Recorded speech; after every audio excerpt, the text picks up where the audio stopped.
Esports is a new hotness. Now it's an exciting but a young industry, and so the talent is spread thin between players, developers, and of course, the industry talent, the commentators. The players create the story, but the commentators translate and highlight the story for the audience, and it's a fun job, but it's tougher than it sounds. And that's why we've gathered 10 people from around the globe, and we're gonna put them to the test. Whoever winds up on top will have the opportunity at fame, fortune, and the chance to cast here at the Cobb Energy Center, home of Hi-Rez Studios' HRX SMITE World Championship. Like I said, it's tough, but we're gonna see who comes out on top and who is the caster.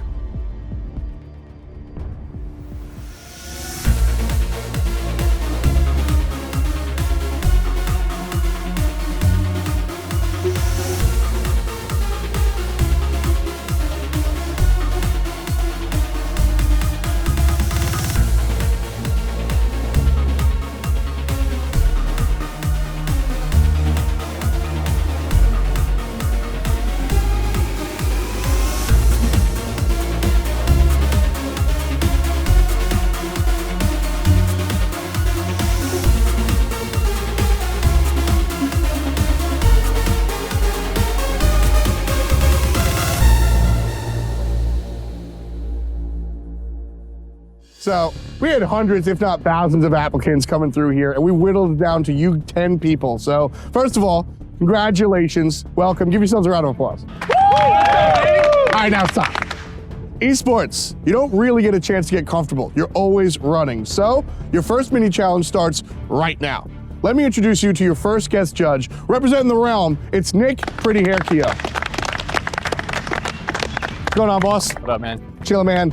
Excited for you to be here. So Nick is going to set you guys up for your first mini challenge. The floor is yours. All right, guys, first off, congratulations for making it this far in the caster challenge. Now, this first mini challenge, it's gonna be about how you look. Now, Twitch chat, it's a cruel mistress. No matter if you're tall, you're short, you're fat, or you're skinny, Twitch chat will rip you apart. So I'm gonna talk a little bit about what you guys have chosen to wear today, because part of being a caster is being on camera. Dressing is important. First impression matters. I basically wore a costume of what I always wear. You know what? This is a reality show, and if you're not prepared, they're gonna throw curveballs at you. They're gonna do these things to deter you and to try to, get you out of your comfort zones. All right, man, why don't you go ahead and introduce yourself for us real quick. Hi there, I'm Jonathan, SSB Web. So right now I actually work in a small embroidery company. I'm a production and shipping manager down working in a small factory, which is it's stressful work, but it's been flexible. It's been able to let me come out here. From the EU, good old United Kingdom, and well, the only one to be able to represent the UK, so let's see how that goes. Awesome, well, you're representing it very well right now. I like that you are decked out head to toe. You are ready to go, which is very good because like F. said, we don't have a moment to get comfortable here in this competition. I do like that you are wearing the bow tie because even amongst the other men that are all in full attire here, you are separating yourself to some degree, and of course, you do have the flow, which is an important factor for me, as always. I wasn't expecting anything like that, but I can understand where it came from, and it made total sense. Go ahead and introduce yourself for me, man. Hi, my name is Paul Raby Santoro, and I'm from Long Island, New York. I'm a full-time streamer. I've done jobs on the side. I was a full-time salesman for Chevrolet for a year, salesman for Bose, so I do a lot of sales jobs before I started chasing the gaming industry. So just like F. I see you got the snapback on, no real suit attire, so not quite ready to cast, but at the last second here, it does look like you put on some nice shoes. I'd say probably my favorite shoes in the whole cast. I don't know, Tom, is this some sort of Long Island thing? Yes, I mean, this is basically dressed up for Long Island. You got the nice jeans on, the shiny shoes, fresh fit, fresh lineup. That's the most important part. So I can't hate on this too much, but I know you got your own prerogative. Well, it is important to always be at the ready to go here, so as we head forward into the competition, we'll be expecting a little bit more effort than V-neck in the morning. Fair enough, I understand. In all fairness, I did bring a blazer for the onset portion. I just didn't wear this because they told me we were filming in a field, so I did not wear it. I didn't show up in the proper attire. That was my fault. I'm here to make it up in the commentary part. All right, my man, go ahead and introduce yourself for us. Tell us where you're from as well. My name is Patrick Schoaf. I'm from Chicago, Illinois, but I live in Omaha, Nebraska right now. I've never really been in front of a camera, except for a Kickstarter video, but that was for a board game. Okay, and are these blue Nikes a Nebraska thing? You got the kind of the opposite going on Long Island does. This is all comfort right here. If we have to be standing all day, I'm not gonna be in some nice dress shoes. I need to be in my Nice soft soles. Okay, I feel that. Sometimes though, you might be completely on camera and that's gonna throw off your whole outfit, but I will say you do look like a SMITE caster right now. They are always done up about to the waistline there. Tom, you know a little bit more about that. I'm always dressed to the nines. I don't know what Mr. Keogh is getting on, but yeah, the shoes, man, I can't be behind them. I don't mind the jacket and the jeans. That's like part of the digs, right?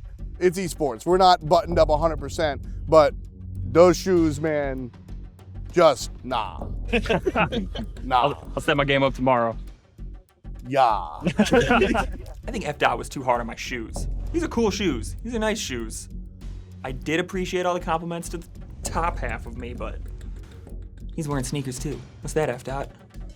My shoes are dope. Hi, my name is Major Cosby. I am 23 years old and I'm from Louisville, Kentucky. I just graduated from school and I did have a job as a manager at Radio Shack, but that actually went out of business, so I just kind of focused on school for the remainder of my senior year.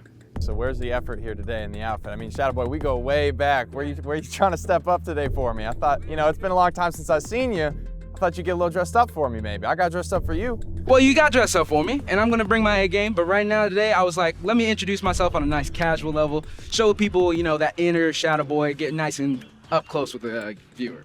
Okay. Shadow Boy, you've been around the SMITE scene for a long time. I'm pretty sure this is your only outfit. Black tee, white sneaks, and a pair of jeans with the chain out. I respect it, but yeah, you gotta have the suit next time. I mean, my man Major, he didn't even have the shoes on, you know, he came super casual. So, Major, you gotta step up your game, bro. You can't do that again. You're on the chopping block. I can agree to a certain extent. When you look around and see that the rest of your peers are dressed up in extremely formal wear, it's definitely something that you have to take note of. But at the same time, I feel like just to give the personality aspect. So like I said, this is a mini challenge, so there is a reward. The winner, which Nick will pick, is gonna be able to pick their teammate for the first main challenge. Now, I know who I like, and I know who I definitely don't like, but I'm not the judge. It's all about Nick. I'm gonna have to give this one to my man down here on the end. Head to toe, he's got the bow tie, got the hair all taken care of as well. I know that's an extra step in the morning, and I feel you on that one. I'm gonna give it to you. Out of all the people here, we both know each other the best. I'm just happy that I made the choice to wear the bow tie today. So now that we got the two Johns together, they're gonna go ahead and be their own partner. Everybody else, we're just gonna random you guys up. So we're gonna get you guys all set, and then we'll head to the main challenge. I mean, it's good to be picked, and John and I did a practice cast yesterday before we came in, so I have an idea of what it's like to work with him. So I mean, it's nice to have, I guess, a little bit of comfortability going into it, but it also feels nice, you know, that he thinks I'm someone worth working with. But I've been happy working with anybody. I'm happy to carry if need be. Welcome to the studio, folks. We just finished up our mini challenge, and before we get into our main challenge, let me introduce you to the faces and personalities that will be doing the judging here at the caster. First of all, it's gonna be Mr. Alex Golden Boy Mendez. You know him from Worlds at least once a year and maybe some other things as well. Hello, Kelly Link over here right in the middle, former Hi-Rez sweetheart. And then of course we have my favorite misanthrope himself. It's Hindu Man. Everybody, say hello to yourselves, and let me talk to Golden Boy specifically. Man, I only really get to see you once a year. How you doing, boss? Yeah, you know, I'm really excited to be here. Clearly, when this show was being planned out, they needed someone with the experience, the poise, and most importantly, they needed someone who was a global icon and a national treasure. Clearly, that's what we were going for with Mr. Golden Boy. Kelly, I think we just wanted to bring you back here for some reason, so I'm really welcome. glad you guys did. I mean, I miss you guys. It's been over a year since I've done anything with Hi-Rez and SMITE, and I'm just so excited to see everyone again and to work with you all, and more importantly, to see these 10 contestants try and become the next caster. Yeah, just like we needed an excuse to bring Kelly back, we need an excuse to do something with Hindu Man, so he's here too. What's up, dude? Yeah, not much, you know, same old stuff that happens at Hi-Rez. One day I'm working, the next day, like, go judge some randoms that'll want to try and be a caster. So that's why I'm here. Well, I'm glad you decided to dress to the nines for us, really pulling out all the stops. I just joined a local baseball team, and I was just trying to get into the mix of it. I learned what a shortstop was, and I think I'm going to play that position. I'm going to shortstop you right there, and we're going to go ahead and talk about the main challenge. Our 10 contestants are going to get together and actually cast a game of SMITE. They've had no practice with their partner before the main challenge, and they have to cast the game in its entirety. Everybody's new, so feel out your partner and use the pace of the game as a challenge. Work with the clock, not against it. Hey guys, can I get a minute from you all? Yeah. Bit of an update. last minute switch because, you know, it is the caster after all. You all drew names out of the box earlier on. The bad news is that might not be the person you're working with. So what's going to happen now is you're all going to redraw your names out of the box once again. Luckily enough, you won the competition earlier on, so that pair stays the same. But everybody else has to redraw.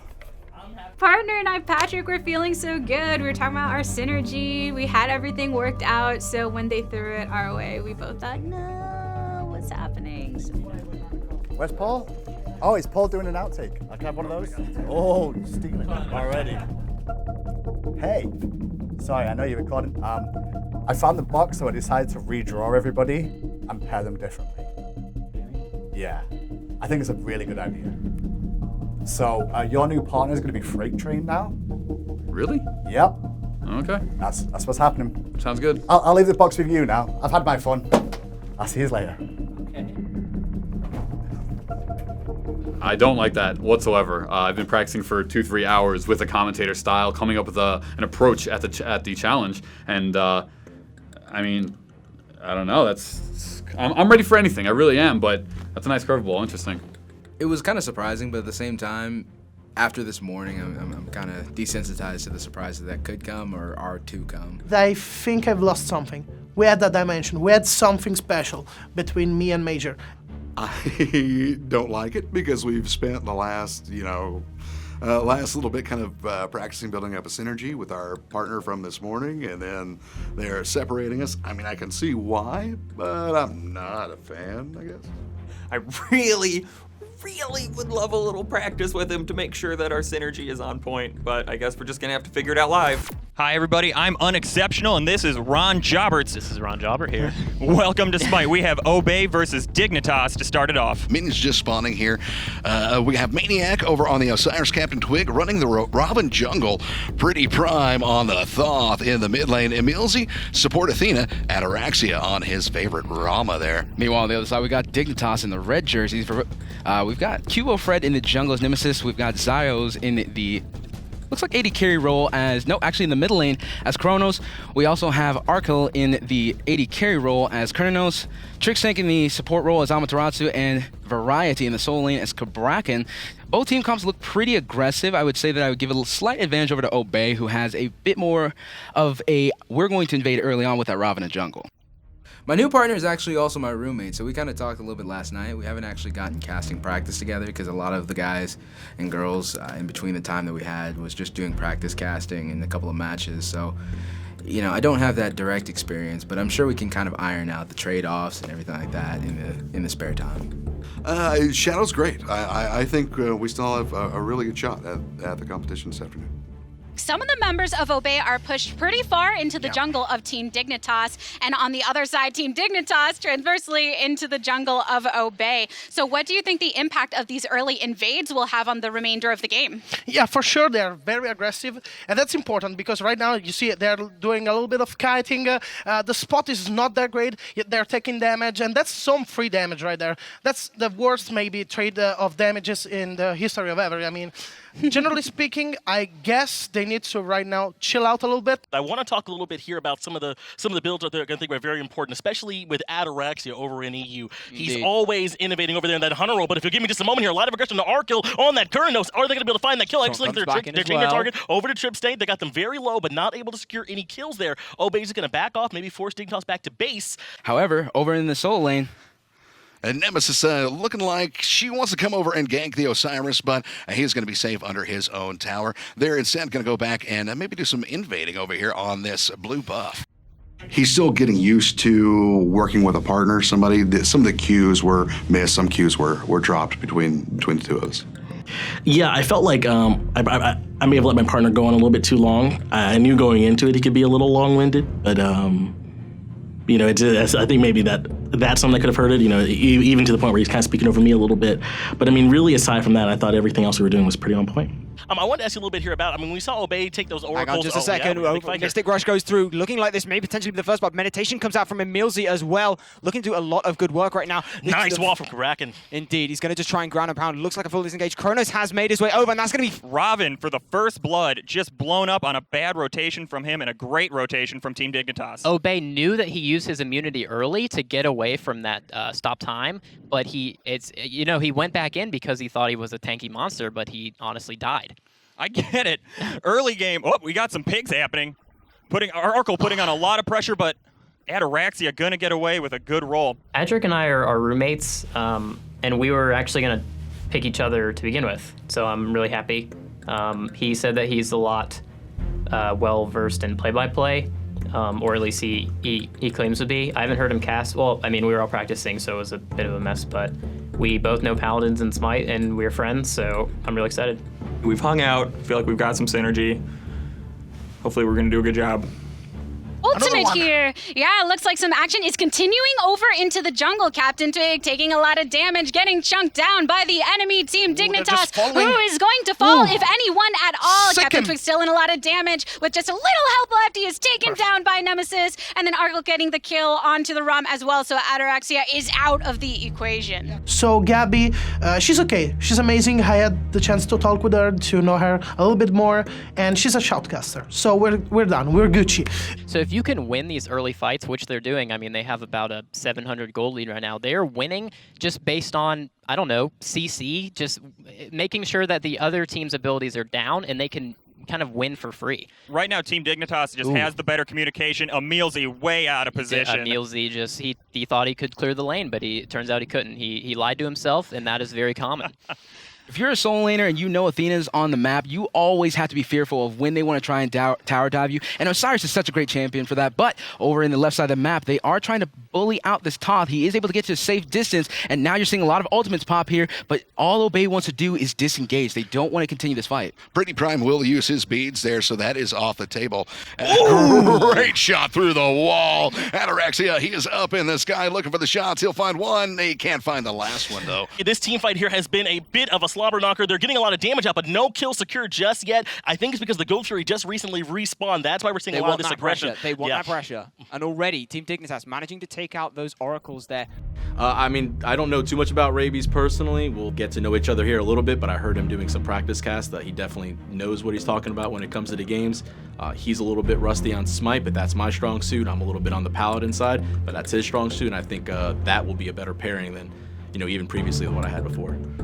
Well, the Fire Giant's going to be an option once these Hunters get that pen fully online. We've got a Hasten Fatalis and the Kins. Once that Kernanos ends up filling up that Titan's Bane, we should be looking pretty good for him. Rama on the other side, Ataraxia, got the Hasten Fatalis. He's looking for that Kins next. So you do have a little bit of a level lead and gold lead advantage going toward the Dignitas Hunter. Absolutely, and here we have Sir Nunos as he hits level 20, the first one to reach that mark. He's snowballing quite well, and he's in control. Ooh, he is doing work. Level 20 already. That's exactly what you want near that 20-minute mark. As we do see the right-hand tower, this could get sieged here. About a quarter HP as they're looking maybe fight in the jungle area.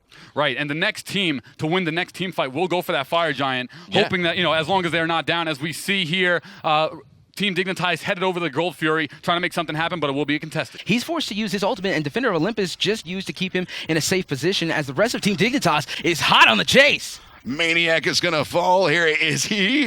He's going to get out. No, there he goes. Finally, zeros. The tower is now adding damage to the fight, forcing Team Dignitas to back off, go right into the jungle, into safety. Find some comfort in those leaves. Man, that Kronos is so good, so much swag, so much ShamWow. Is right there, is keeping all the CCs in the right spot, and basically is just killing over and over and over. He is the man for the team fight. The synergy wasn't there as much as I would have hoped, which I braced myself for it a little bit, but I think that was probably one thing that happened there. Obey down almost 10,000 gold, and we're starting to get to the... There's some poke right there. There's some good poke and a good taunt. Pick attempt, but the team is around him. Yeah, there's no follow-up. Oh, here comes the Osiris ult, and Ataraxia picks up Cubo Fred from a distance. Maniac goes down for his aggression. The Fire Giant's going to do a lot of work in this engagement. Zeros finds Captain Twig, and they're just chasing the taunt from Emilzy. Is gorgeous to save his team for a moment, but can't find any kills. Absolutely, and Team Dignitas, they do have a one-man advantage, but somebody Obey had triggered the Fire Giant, and they were taking unneeded DPS. For a guy that doesn't do Smite that much, he did great. The only thing I would say really about Rabies is the word absolutely was used a lot of the times, and as far as a transition and leading back into it, that was probably, an aspect that he could look to improve. Absolutely, and now we have Team Dignitas starting to push those towers down. Look at that attack speed. That's insane, and I mean, let's be realistic here. Nobody on Bay can really stop them. In the jungle, if you're going to go adventuring out on your own at this point in the game, you'd better be mobile. Look at Robin's build. He has Jotun's Wrath, he has all Pen, he has Titan's Bane, Wingblade. He's not building like a solo laner. He can't W at you permanently. Like, pretty much, whenever you play a Raven and he's completely tanking, he's level 20, it's late game, he can run at you, and he basically adopts you. You become his son. Yeah, I mean, it's also helping out a little bit. I mean, Ceranos is just doing what he can. This Phoenix, pretty prime, trying to charge up the ulti, and he'll let it go, but not going to connect right there. But the Wild Hunt into the wall. Cubo Fred with an easy kill on Emilzy. He'll get a double kill as well. The Hunter for the Obey falls down, and this could spell trouble as the... Just call me a doctor, man. I need some help. These boys are trouble. They just got wiped right there. I mean, Pretty Prime makes an attempt, but what can you do? Hey, they need more than some help, brother. 16-4. They have the Fire Giant, and I actually just ran off, but that's going to be the game. Pure domination in favor of Dignitas. Absolutely. Dignitas really showed up in that in the draft. I had a couple stumbles, but besides that, honestly, I think we did very well. I feel really good. I think the main point is that it was a bunch of fun, and I think that we didn't mess up anything, and it was really relaxed and friendly, and Patrick and I are buds, so I think we nailed it. There were a few, just a little missed synergies between Shadow and I, but overall, I think we nailed it. I do think he was a bit long-winded, maybe talking on and on a little bit too long, so if we can get that a little bit more under control, I'd be happy to cast with him anytime.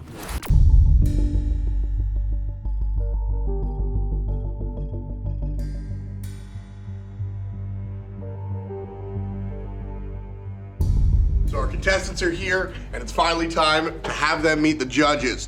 The judges are going to ask them a couple of questions before we cut anybody. So, Golden Boy, Kelly, the floor is yours. Thank you so much, Tom. The first two contestants that we'd like to see up is John Finch and Supersonic Blur. Supersonic Blur, in particular, he nailed it each and every time. Like you clearly have a voice for this, and it's great. Like, keep going, right? Like, you guys had a pretty damn good close. So I would say that was definitely a win for me. But, John, just slow it down. When you were in your play-by-play, the pacing actually was fantastic. But you slowed down during your play-by-play. Yeah, you slowed down. But then in the analytical segments, you were just like zipping through them. And I think that could be because of Blur, which again, just food for thought moving forward. But overall, I was okay with it. Yeah, the synergy wasn't great, guys, but you individually were fantastic, and you guys are safe. So congratulations.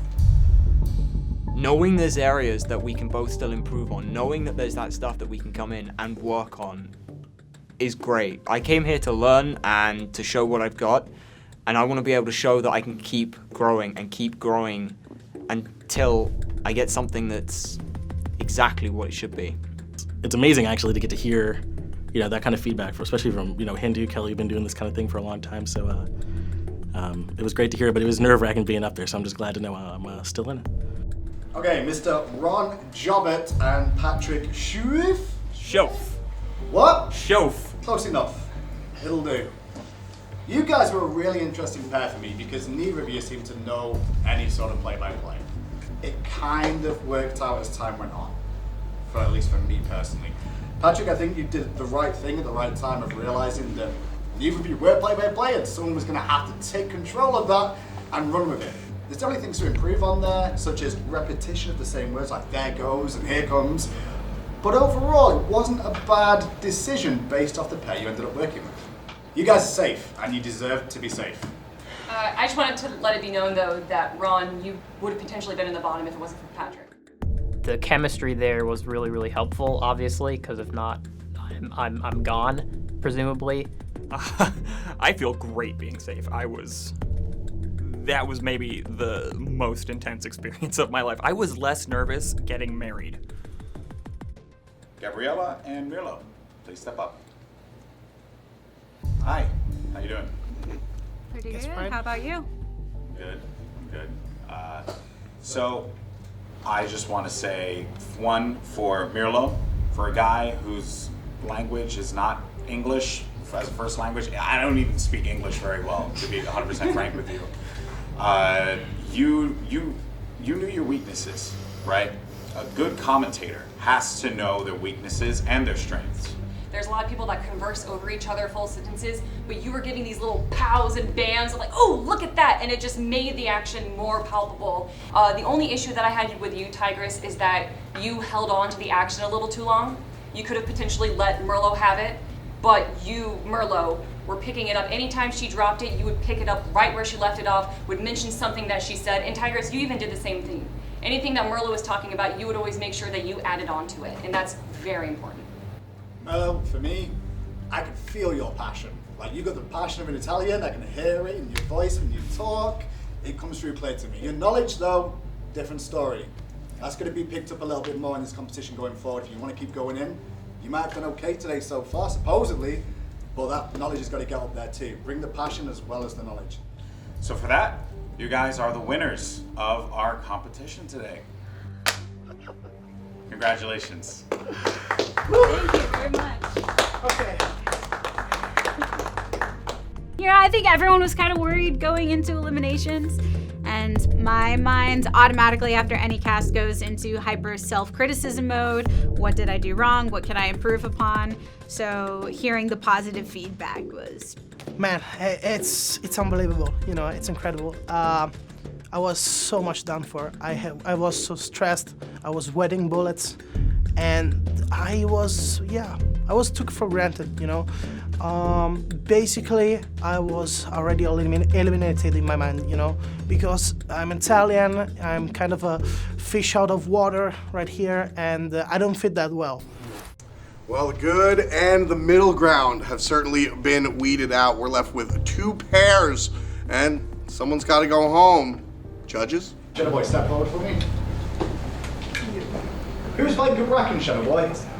Xylo. Not Xylo. Didn't know. Who's playing Brahma, Shadow Boy? Didn't know. Who's Red Team, Shadow Boy? Red Team was team... Let's see here. Don't remember. What's going on? Like, that's the one thing, from the cast that I saw you on today, you were there as the chair 2 alongside Eric, and the one thing that hit me straight away is, where's the chair 2 knowledge? Like, where's the basics? You can see the player names on the screen. It's not like we're asking extra things for you to have to research beforehand. You should know that. Yeah. Eric Rog, please come up. Rog the Dwarf. Your opening was great. You had good pickups, but your play-by-play, your action casting was very weak. It almost seemed like you were relying on your voice too much for it. You have that radio cast voice, and the opening was phenomenal, but then as soon as you ever entered any kind of action, on my opinion, it seemed weak. All right, Freight Train, come on down. It's very clear that you have the knowledge of SMITE, you have the experience and the background. But the thing about this challenge, the thing about this particular challenge, was that it was about the team. It was about cohesion. It was about working together. You would not let rabies in at all during the fights, and even during the color commentary, you just would continue talking, almost to seem to just like fill the air. But this isn't a show about the analysis desk. It's about casters. I understood that he was a stronger caster in Paladins versus Smite, so I feel that I was obviously trying to carry the Smite cast a little bit more. That's realistically what it was. It was me just trying to interject more game knowledge versus a weaker Smite caster, whereas he had a strength in a different game. But at the end of the game, though, when the crescendo moment of the game-ending Titanfall is about to go down, who's the caster that should be doing the close?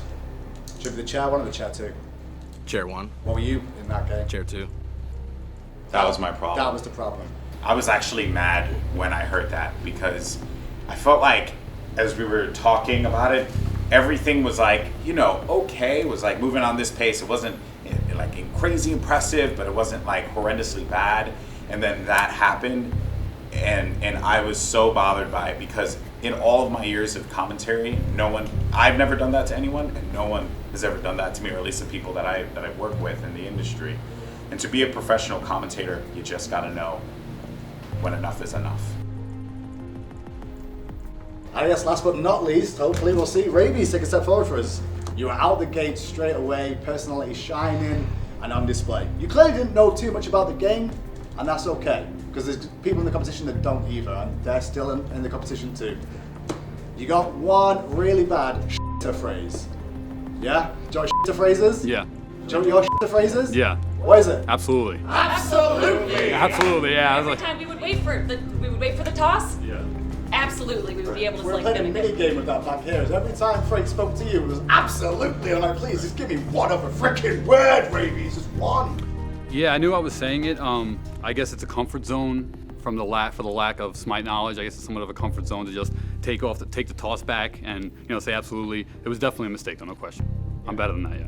If you make it past, that is most definitely the thing that you need to improve, and you will be judged harshly on that moving forward. A lot of talk on a show about professional talkers. Let's cut it down to business. We do have to send somebody home. Not my job. You guys, send them home. Every single one of these people deserve to be on the show, every single time. But the first contestant that will be leaving this week is Shadow Boy. Shadow, I think you know yourself, like I expected more from you in this competition overall, and when you compare to the rest of the lineup today, it just wasn't as well as we expected. Looking back on it a little heavier, I just didn't bring it the way I usually do. I didn't bring anything that I normally would, so it's expected. This is episode 1 of the caster, so we decided to really start things up. You guys don't even know. We need to send somebody else home as well. We're gonna take it from 10 to 8. Y'all probably need another minute, don't you? So another one out? I'm gonna let the judges deal with that stuff. We're gonna figure out one more person to send out. Well, the deed is almost done. We've got 3 people left, and one person does have to go home. And the judges took a minute, so Golden Boy, Kelly, and Graham, send somebody out. I know that everyone here has capability. I've seen it today. I've seen it. With that being said, we do, because our host is a horrible person, have to remove one more person. Freight train. Sorry, man, but you're out. Anything you want to say? I'm supposed to be able to speak, but I can't. I just... You've been on the grind for a while, Freight, right? Yeah. Stay on the grind, because I tell you what, all 3 of us up here have been on the grind before as well. We've all done the grind. You've got a lot of ability. You do, and you have to keep grinding it. And you need to take this and work with it, not work against it. Absolutely. Thank you very much for joining us, Freight Train. Take care. I came here to win. I personally thought that I was a really good caster, and I thought I was possibly even the best. But I know my issue of over-talking, and I understand what the judges said. I need to work extra hard. Language will still be a barrier, will still be a problem, but much less from now on. I just need to be more confident, and I need to work harder, so much harder, better, faster, and exceptionally stronger. Strenuous day. My heart is still racing from those judges, but thankfully, I'm still here. I think overall, good luck to the rest of the competition. There's a lot of great talent here for sure, and I'm just gonna go ahead and keep grinding it out and eventually end up in a different situation than right now. Anybody that has supported me in the past, I appreciate you guys always looking out and liking my casting. I will continue to sit there and do what I can and get better when it comes to SMITE casting, so still be on the lookout. I will keep on going. So today, we went from 10 to 8. Next time, we'll continue on that same train. Myself, Golden Boy Kelly, and Hindu Man will be here. We'll catch you next time on The Caster. Hey, what's up, folks? Tom Baddinger here. On behalf of everybody that took part, thanks for watching The Caster. We really appreciate it. But if you want to dig even deeper and find behind-the-scenes action, some commentary, and all the other fun stuff, check out The Caster's YouTube page, youtube.com/TheCasterShow. We definitely appreciate it, and we'll see you later.